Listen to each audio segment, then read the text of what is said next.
Hi everyone, welcome to US Immigration Hub channel. If you are new to this channel, my name is Liman and I make videos for a family-based immigration to simplify the immigration process. If you watch my videos very carefully, you will make your immigration process less stressful. My channel has all the videos you need to complete your immigration process for immigrant and non-immigrant visas. If you are new to this channel, please subscribe, share, hit notification bell, and give us a big like so YouTube can share the video with more people like you. By doing this, we will help other people. First of all, I am not an attorney. I'm here to help you based on my personal immigration journey and also based on the information I have from USCIS, NVC, and consulate or embassies websites around the world, and also based on the feedback I have from my subscribers. So if you're ready, let's get started. In today's video, we are going to talk about how to file the form I-864A, which is a contract between sponsor and a household member. This is an updated form of I-864A just released by USCIS a couple days ago. And my responsibility for my subscribers and my viewers to update them once the USCIS release an update. This is why I'm making this new video for this form I-864A. So as you can see, this form will expire on January 31st, 2026. So let's now start filing this form. The first two parts right here, the top one is for government use only, do not use it. And the bottom one is for attorney if you use one. So for us, we're gonna file this form by ourselves. We're gonna start where it says start here, type or print in black ink. You can do both. You can type and then print with a black ink. Let's go to part one, which is information about you, the household member. So full name, 1A, family name, it's Baker. 1B, it's Hamid, that's first name. Middle name is NA because he does not have one. Now we're gonna go to mailing address. In care of name, Baker Hamid, you gotta put full name. A lot of people keep it blank, that's not right. You must put here the full name. Street number and name is 20 Robert Run, that is United States address. City or town, Indianapolis. State is Indiana, and the zip code is 46254.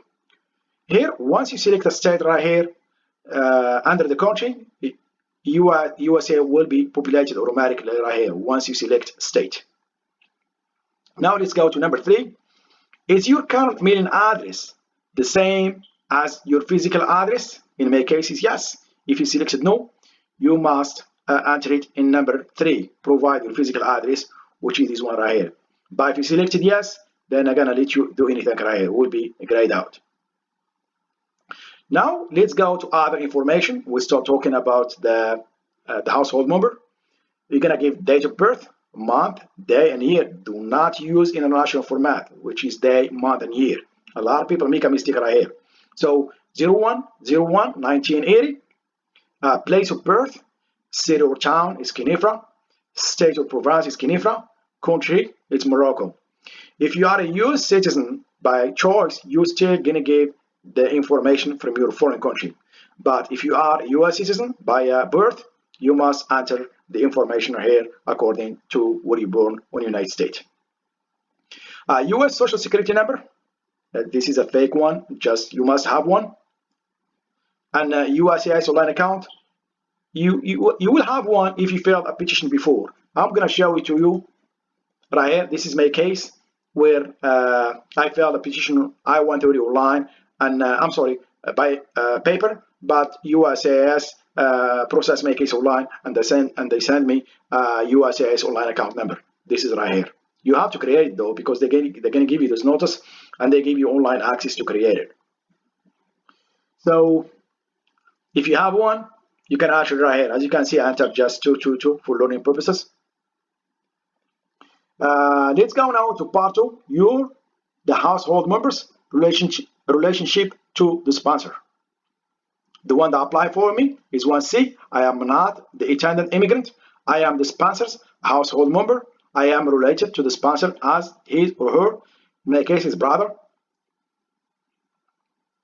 Now let's go to part 3. Your household members, employment and income. I am currently employed as technician. Name of employer, number 1 is ATA. If you have another employer, you can add it right here. Some people have 2 jobs. And if you have more than 2, you can use additional page. So we're gonna go to retired from is not. It's still working. The household member is still working. Is not unemployed. So the current income, number 7. The current income individual in annual income is $50,000 a year. So now let's go to part 4, which is the household members, federal income tax information and assets. 1A. Have you filed a federal income tax return for each of the 3 most recent tax years? Yes. If you answered no, you must attach the supporting document why you did not file the taxes. Now, note right here, you must attach a photocopy or transcript of your federal income tax return for only the most recent tax years. And 1B optional, I have attached a photocopy or transcript of my federal income tax return for my 2nd and 3rd most recent tax years. If you're doing this online, on NVC account, you still gonna attach your last 3 years of your tax return. It's a mandatory. One thing I wanna explain right here, my total income. You must use adjusted gross income on IRS form 1040 easy or 1040 or your tax transcript as reported on my federal income tax return for the most recent 3 years. Do not use W-2s right here, your total income from your W-2s or 1099, or do not use that. You must use it from your tax return. Most recent tax years, 2023 is 50,000, 2022 50,000, 2021 is 50,000. May asset, I'm not going to use any asset, but if you have any, you can use it. It's up to you. If you have a good asset, you can use it. But in this video, we're going to use just the income from the W-2s or 1099s. Part 5 is sponsor, promise, statement, contact information, declaration, certification, and signature. Note, read the penalties section of the form I-864A instruction before completing this form. Just one thing I want to mention here, because a lot of people, they don't understand it. If you sponsor someone, you're gonna sponsor that person for 5 years until he become or she become a U.S. citizen. So here, it's wrong right here. It must be print. They told you right here, print the name, not type it. This is about the sponsor though. That's the person who filed I-864, regular I-864. I, the sponsor, you must print the name. Do not type it. If you type it right here, it will be rejected. It must be printed because they need your handwriting right here, not type it. A lot of people make a mistake right here and their I-864A get rejected. It must be printed with a black ink, print name. Once you print your name right here, which is the person who filed I-864, not I-864, this is the sponsor who filed I-864. In consideration of the household members, promise to support the following intended immigrants and to be jointly and severally liable for any obligations I incur under the affidavit of support. Promise to complete and file an affidavit of support on behalf of my following named intended immigrants. I'm going to put just one indicated number, 1 right here, and you're going to enter that. That's the one we intended immigrant number 1. We're still talking about part 5: sponsor, promise statement, contact information, declaration, certification, and signature. This is for part 5 for the sponsor who filed or who filed I-864, regular I-864, not I-864A. I hope I'm clear with this one because this form is kind of a little bit confusing. So this is the immigrant, number one. Family name, it's Bushi. This is for my spouse. Family name is Bushi. Given name, it's Bushra. Middle name, she does not have one. I put in A. Date of birth, month, day, year. Do not put in international format. I'm going to emphasize this. Do not put in international format, which is day, month, and year. You must put the format, United States format, 01/01/1990. Alien registration number, she does not have one at this point. US Social Security number, she does not have one. USCIS online account, she does not have one because she's still abroad. She does not have this information yet. So they're going to give you a total of 5 immigrants. So I'm going to use just one. We have only one immigrant, but if you do, you're going to add them right here until 5. This is, we're going to go to sponsors statement. Select the box for either item number 26A or 26B if applicable. Select the box for item number 27. So 26 with the sponsor, with the household member, file this form. So the sponsor, he's gonna do this part, and the household member, he's gonna do this part. So this is the sponsor statement, the person who filed I-864. So 26A, I can read and understand English, and I have read and understand every question and instruction on this contract, and may answer to every question. We're still talking about part 5. If you use interpreter, you can add it in part 7.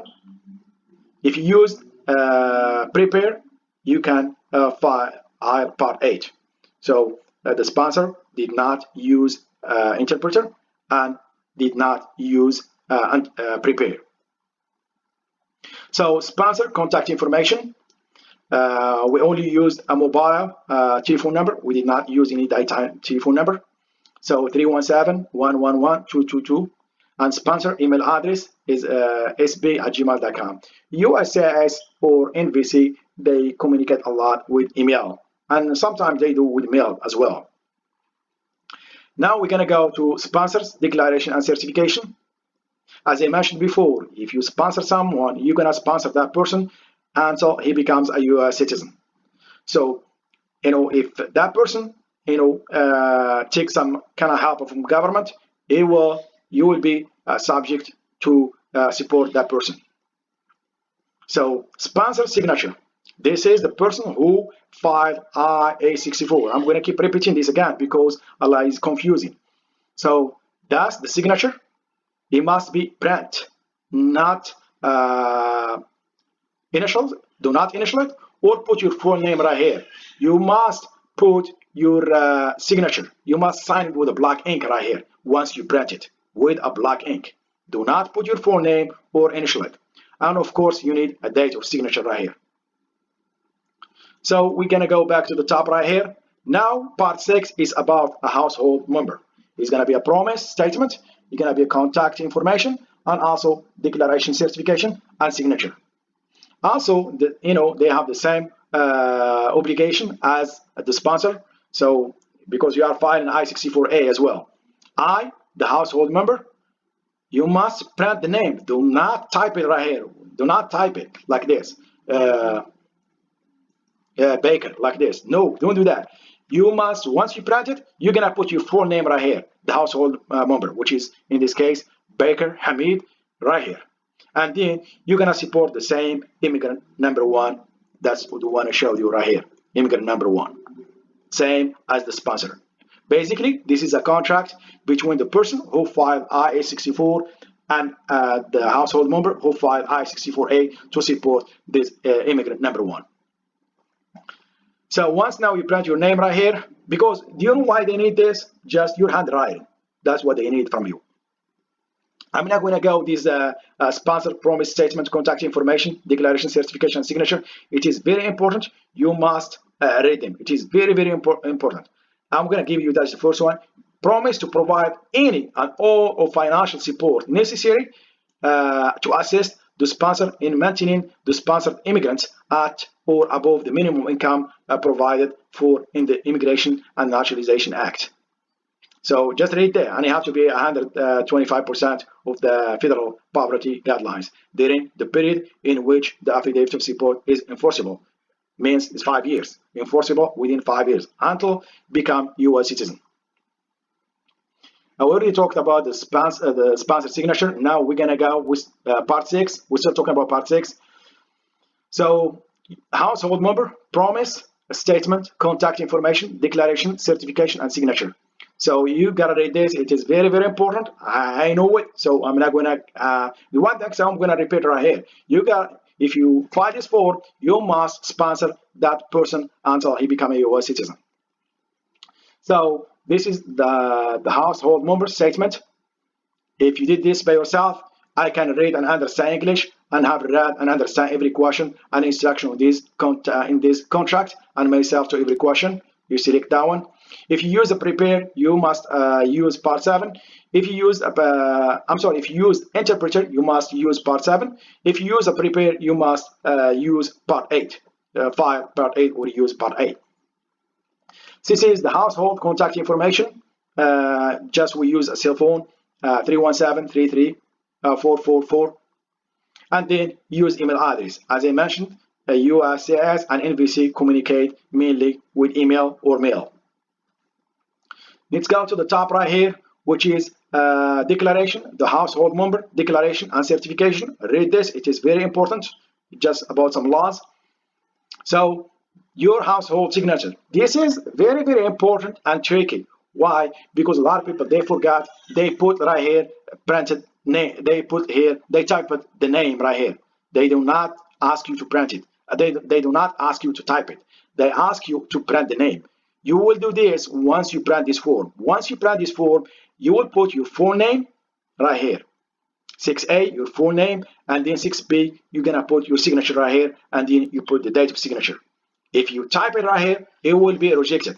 The reason they're asking for this right here is to know your handwriting.